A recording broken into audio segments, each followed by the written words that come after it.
What's up, brother? What's up, Chief? How are you, man? All right? Great, Nona. Dude, I can't complain. Today is actually the first time, throughout, Yeah, I think it's been 45 days, yeah. where I've literally felt like the physical effects of the entire lockdown. For me, I started on Friday actually. Like I started feeling it. I'm like, yo, can this be over? Yeah, I'm grand, sing grand. Like I'm just Dude, tired. like, in our team, like, we can just go back to normal. Everything must just be fine. I think manje it had showed kahle ukuthi the stuff that we normally used to ignore.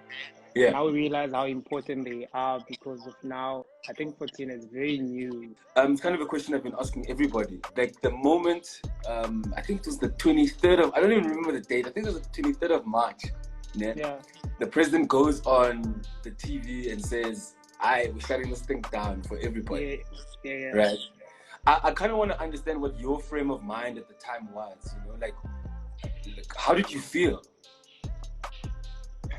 Firstly, for me, I think at the time, to be honest, I never took it that serious. I never thought it was that serious. I thought maybe if Sharp is taking its decision weekends, which is a smart one, earlier on, maybe 2 weeks, 3 weeks, we out of it. And then on the 21st, I think, after 3 weeks, and then he's like, 2 weeks more. I was like, okay, 2 weeks is nothing. But I think, the longer it took, and then that's when I think now I started feeling the effect of it. Just in your being, and doing nothing as well. So I think for me, what I'll take out of the lockdown is the understanding of these into that I never actually took seriously, and I appreciate so many things after this. I appreciate so many things. You appreciate family time. You appreciate that phone call. How are you? How are you doing today? Those type of things. Because sometimes we're caught up in busy in your life. We're moving so fast, and then we forget the fundamentals in Zobuntu. I think that's 100%. That's one thing that I'll take out of the lockdown. I think it was actually quite fitting because I think the last event that we were all together at, funny enough, was at Sir Vincent's house at a house party in Campston. So for me, like a part of me was pretty happy because at least I got a last fighting year and in, people that I really wanted to connect with. You're right. I think that was dope. Actually, it was one of the nicest party that I went to. I'm not a party person, but that was so super dope. I actually spoke to Vince after that. I was like, dude, next time when you do such thing, please, let me be first on the list because that was so intimate with few people, and you can actually start having conversations with people and actually connect.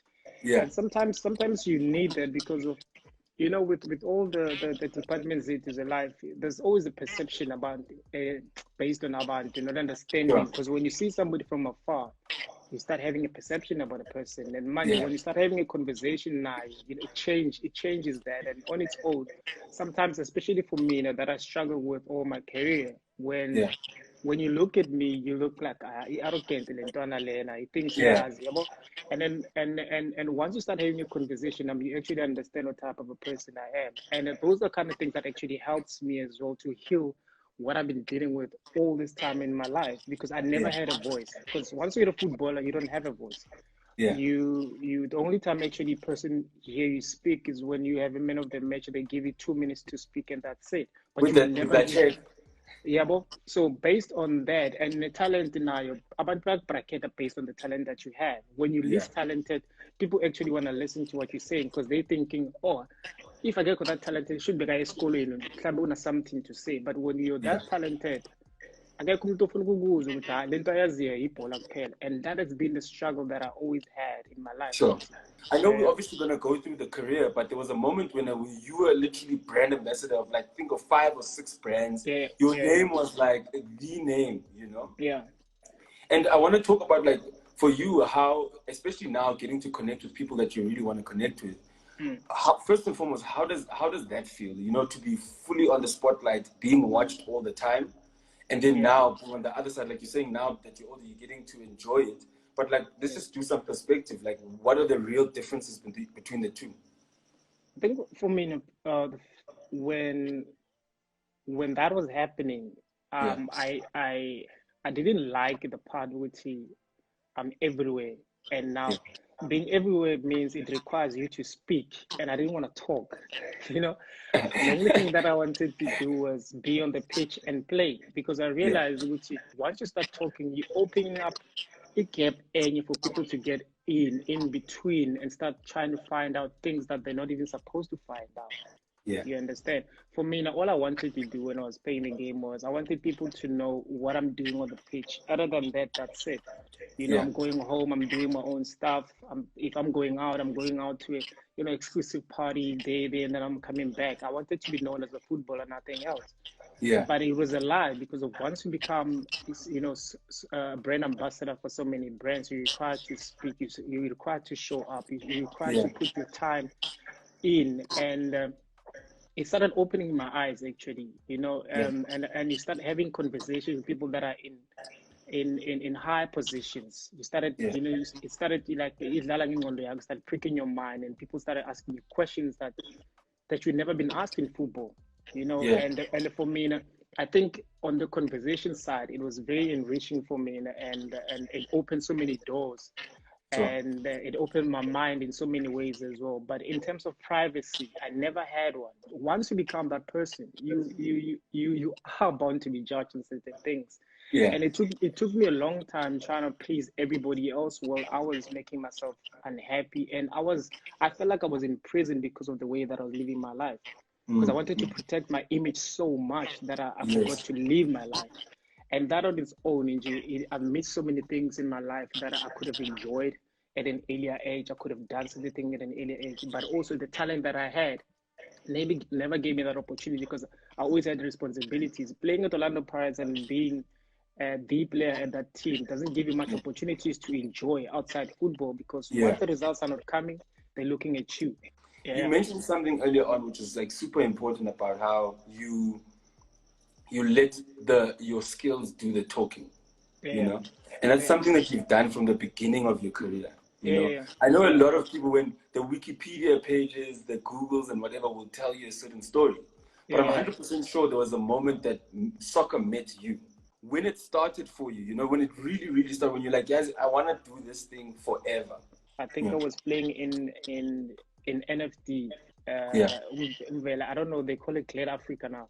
yeah, When I was yeah, when I was playing there, that's when I realized I can. This is what I want to do, and for forever. And I like the fact which people knew me as a footballer, nothing else. When they yeah, speak about the team, they're like, "Yeah, Nyaguzu Kunangala team, but there's that boy." That yeah, so I was a mystery at the time, and yeah, I actually enjoyed that because I could be a boy that I was because I was still young at the time. I could be the boy that I was. I could enjoy certain things, But then when it turned into a PSL thing, it started changing so fast that I wasn't prepared for it. So mm, now, what happens is because I wasn't prepared, and when that hit, when people started knowing who I was, I didn't know how to react to it. I became cagey. yeah.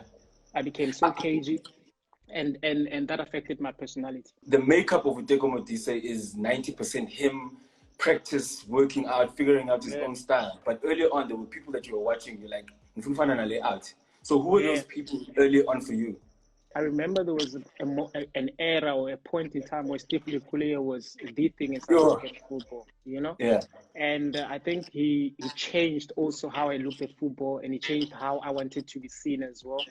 And then after Steve, and then there was Jabu Pule era, where he was on that top of his game. And for me, it was, I never saw myself in their positions, in their stardom. Never yeah, have I thought Guti Nama would be there.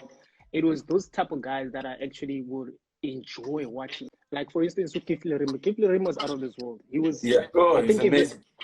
if there's a player that actually gave me chills, Yeah, like I knew Guti, I would never be as good as him. It was with yeah, Gift. When I looked at Gift, I knew Guti, I would never be as good as him. And he used to tell me, he would tell me straight, but and I'll actually agree because I yeah, knew how good he was, and he knew how good he was. And I think it was one guy that I felt Guti, As in, if I have to make it, I have to be better than him, but I don't think that I can. It was just unfortunate that I never had an opportunity to play with him. When you do the shift from an NFT to PSL, I think that a lot of guys underestimate, like, I know you mentioned obviously the personal effects, and we'll spend a lot of time on that, because I think I love understanding people as people, and I think sometimes, like you're saying as well, you, as a superstar, you want to be understood for who you are, you know? What are the, like, immediate changes for when you needed to make and go, you know what, now I need to change this, I need to be better at that?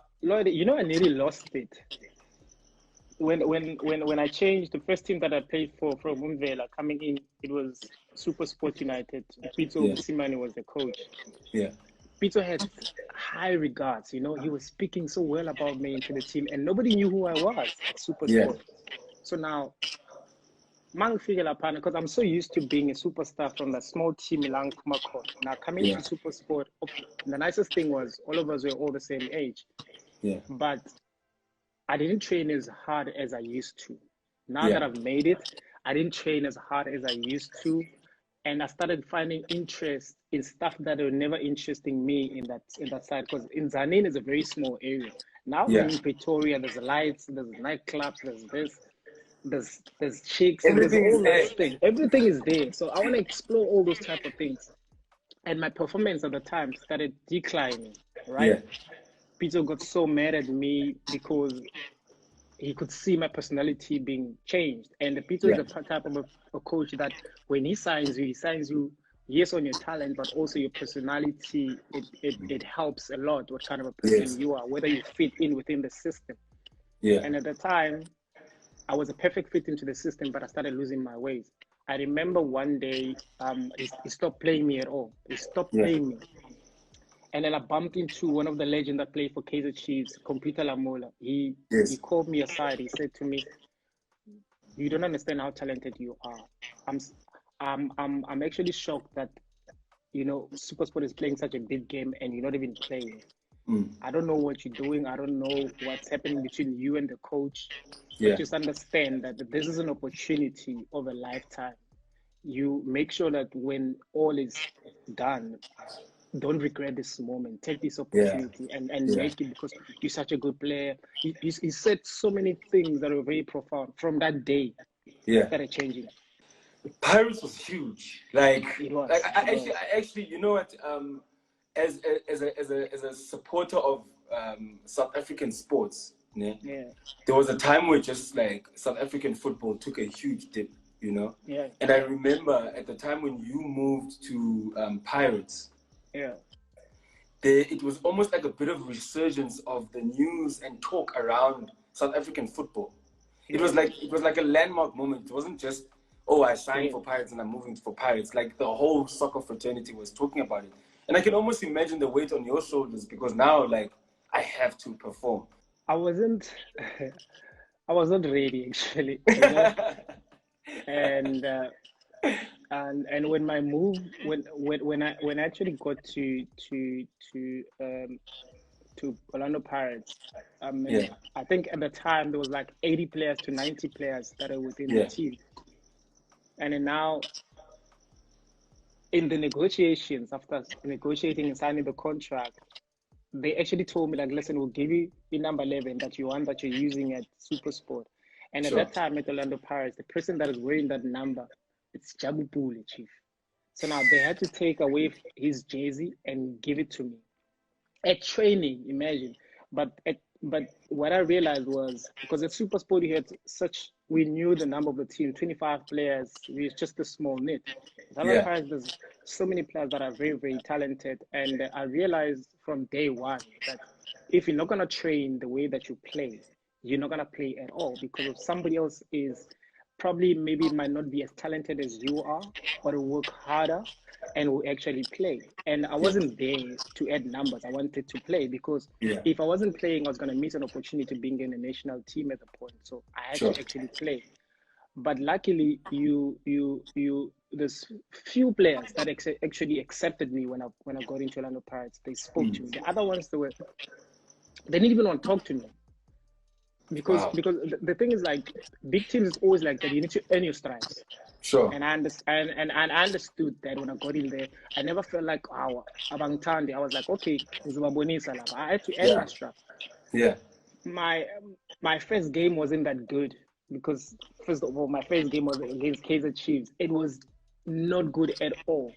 Yeah. And I remember kicking myself. I was like, why am I trying so hard to win people over when else I can just play my normal game? You know, my from my second game, third game, the ones that never actually spoke to me started coming to me and acknowledging the fact that I'm the guy actually to go to, you Sure. know.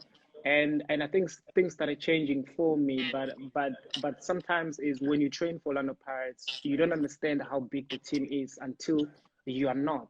Everyone's calling you the navigator, the general, and so forth, you Yeah, know. yeah, yeah. And for you to earn that title, ne, it means, like you mentioned one thing when you joined the Pirates, on one side, the guys weren't that accepting of you when you got there, you know. Yeah, But to be a yeah, general, to be a navigator, people must follow you. And the one thing, yeah, as quiet as you are, as reserved as you are, you got a very sticky personality where people gravitate towards you and they want to yeah, know, yeah, like, what's yeah, next. yeah, yeah, yeah. What is it that you did to get people behind you? Because a lot of people lack that leadership, you know.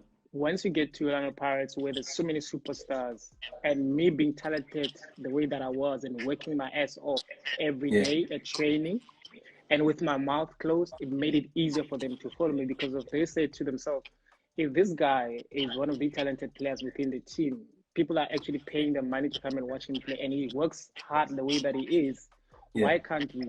But to end those type of nicknames, to get those type of nicknames, you have to end them. Orlando Pirates is not just a team where you're a yeah, one game wonder and then you have to earn the respect. And I think for me, even today, when I walk on the street, people still reminds me of what I used to make them feel when I was still playing for Orlando Pirates. And dude, yeah. that was like more than 10 years ago, But I mean, someone right now you is know? mentioning the game against Tanda Royal Zulu. You know, You see what I and mean? that's the other thing I want to know from you. Like some of the highlights, like some of the games where you were like, "Yeah, no, these are your favorite games." We're donning a Pirates jersey. I think there's so many. I think there's two. Yeah, I think one was we were playing a Kaizer Chiefs at Ellis Park yeah. when we won. I don't remember losing against Orlando Pirates. I mean Kaizer Chiefs when I was Tuesday. playing with Orlando Pirates jersey. I don't remember that. But we were playing there. I think we won 2-1 playing at Ellis Park Stadium. Yeah, I think I had a fantastic game. I felt good about the game as well. And I think, but the best that tops it all is the first game that we played at Orlando Stadium when Orlando Stadium was reopened now as a new stadium. The first game we played it was against Tanda Zulu Royals. I yeah, think that meant a lot to me because I'm from Soweto yeah. and I'm back in the hood. Like from Orlando Stadium, you can actually walk to where I used to attend school. So Wow. I felt like I'm back at home, Yeah, and I needed to show them something. Yes, they've been watching me on TV. They've been coming to all these different stadiums to come and watch me play. But in yeah, Sikaya, manch, you know, yeah, and to give out that performance. And bear in mind, with the 2 days before that, I had a game in the national team that I played and we won. I had to travel straight from the national team straight to camp to Orlando Pirates, play the day after that. I was so exhausted, but I understood what it meant to the team and the kind of performance that I put on that day. I still remember even Namanje, and that is so long ago. But I knew after that we wanted to make sure that people, whenever we play at Orlando Stadium, people start coming to come and watch us play, and yeah, it opened so many opportunities as well. And it was a yeah. great And feeling actually. I mean, it did. Like, I mean, it got you into the World Cup squad. Yeah, yeah, Um, yeah. I cannot imagine how it must feel to be part of a soccer World Cup. No, it is amazing, Chief. It wouldn't have happened without the Orlando Pirates. I never had the opportunity to go overseas and to be a local player that actually played in the World Cup here at home. I doubt there'll ever be another World Cup in Africa, but for the fact that we made so many history and we brought so Mm. many joy and so many people, I think that's one of the best things that has ever happened to me in football. Was that a decision that you made that I'm not even going to attempt to go overseas? No, I was denied. I was denied an opportunity to go overseas. I was supposed to bounce my first season at Orlando Pirates. I was supposed to Yes. go overseas in Greece, But now the team said, no, we don't mind you leaving Orlando Pirates, but we want you to go to a footballing country. To them at the time, Greece was not a footballing country. And then next season, when I was supposed to actually leave, now there was so many teams, so many countries that came through, footballing countries that came through, and the deal started falling off. And it started affecting my game because of these are the same guys that actually told me, how you can bounce if certain teams come. And then imagine, Chief, when you have Villarreal from Spain coming through, when you have West Brom from EPL coming through, when you have top teams in France, top teams in Belgium, all these footballing nations that come through, and none of the teams that actually came through said to me, come for trials. They just said, come for medicals, and then we sign. Medicals only. We are upon to get into machine, do medicals, and then they'll sign the contract. Yeah. For the fact that which I was denied an opportunity just to get into the flight, that made me start hating football. Not necessarily Orlando Pirates, but if football would see how can football do this to me when and break your heart? so much? It broke my heart, after giving so much to it. And I've seen other players going overseas, so many players before me just going there. For me, why it didn't happen, I think that played in my mind for so many years. But I had to accept at some point, but it took me forever to accept that. I'm looking at your role now with the Cape Town City and how you're making a change in those footballers' lives. Is that kind of like what you guys are going for at Cape Town City at the moment? I wish Cape Town City had the money that they're supposed to have and be a big team that they want to be. Yeah. Merely because how the team it's being run by John, he's amazing. With what he does, he's amazing, and his vision is bigger than life. I think that sometimes he scares me with the stuff that he speaks about. And you can see how Cape Town City is and how people speak about Cape Town City, how people view Cape Town City. It's so different from other smaller teams. Sure. And that's what he wants. He wants to be a big team, and he's got the right criteria to do so. And for me, to come back and do so in Cape Town City, it was just a perfect fit because I could feel the vibe from far, from it over. Like, I want to play for that team. There's something in that team that I don't understand. I want to find out and play for it. And I found my joy back when I came to Cape Town, and being part of the Cape Town City still after retiring. It's some things that normally teams don't do. I mean, I'm not a legend in Cape Town City. I don't regard myself as a legend, but I never played for so many years for Cape Town City.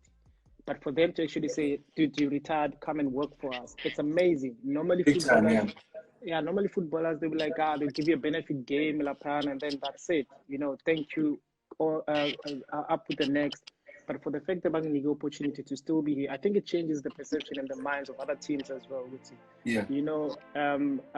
These players do have value. Bring them into the office. Let's change. Let's move up with the football. Let's do what other great teams in other European countries are doing. In South Africa, soccer players play. The thing that you guys have is you play soccer, you go home. But there was, I think around 2010, 2011, you partnered with a fashion brand called Head Honcho. Yeah. And that was the first time I realized, this guy actually gets it. Like, he wants to create outside of his realm. And since then, you've put out a book. What other business relations or projects are you into at the moment? Well, mind you, I've realized the potential that I have in the media space, right? And it's weird because I used to hate media, but now I'm in that space.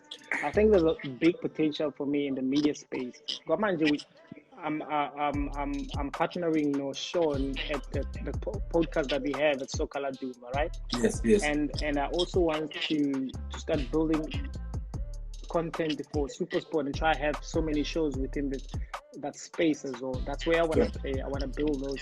And on top of that, what I also want to do is I want to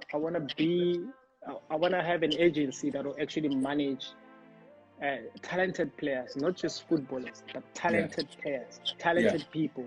Whether you're a musician or whatever the case, just talent. Just manage the talent and make sure that we build brands while they're still young.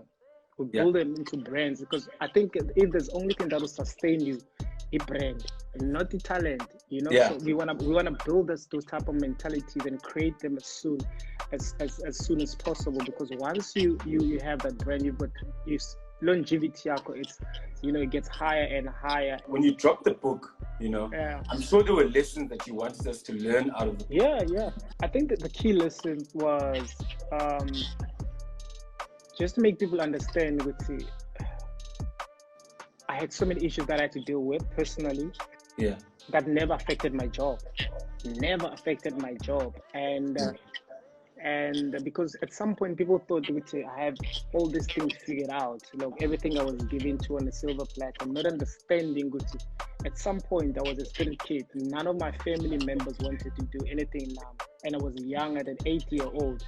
To come back and play in the national team in the World Cup, you can't just do that by chance. There's so much hard work that you need to put in between. And also I wanted to make people understand, based on your background, you can't use that as an excuse not to make it in life. Just because so and so they don't like you, just because your dad is not around, just because your mom wasn't around, it doesn't necessarily mean that you're supposed to be a failure. I think we give up so easy in our lives. And for me, I just wanted to share that part of the story with you guys. I had so many opportunities. I had so many reasons to give up, but I didn't. Bro, big ups to you, man. And I, once again, I really appreciate you making time, and us having this conversation. I think this is one of our longest conversations, and I love the fact that we got to know each other like this as well. Because I think it's probably from the most honest point of view. I know that there's a lot of projects that you're working on. Is there anything that you want us to know about that we need to go get, other than the book, obviously, that we can quickly share? No, for manje, since on a lockdown, we on Car Wash podcast, so that's on SL Radio, that's on Apple thing, and I think for manje, this is the only thing that we're doing in lockdown. But I think in future, there's so many things that I'll be launching before end of the year, and people should be looking out for that. I'll probably be more vocal about them on my social pages as well. Sure, bro, you've got our 100% support, and thank you so much for this, bro. Thanks, Chief. Sure, my brother. Take care of yourself, man. Thanks, man. Sure, brother.